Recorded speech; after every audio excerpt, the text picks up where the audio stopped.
Do you want to know what you can do to clean your liver? This is a really good naturopathic liver cleansing technique. Castor oil packing. Now, I did a poll a while ago and you guys said you wanted to know how to do this.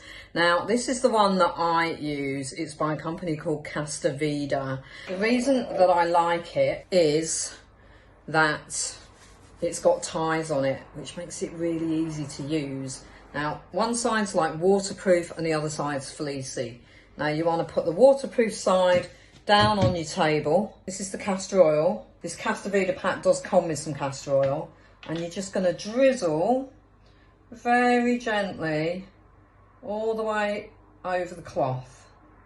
And then rub it together. I try and leave the sides dry to make it a little bit less messy, and then I just fold the pack in half. Now, castor oil is really, really greasy and it's going to make a mess of your clothes, so try not to get it on your clothes. Try and even out the oil all over the cloth by rubbing it together. If you can see in the middle of the cloth, I've got a few dry patches, so I'm just going to drizzle some more castor oil over there and then it's ready to go.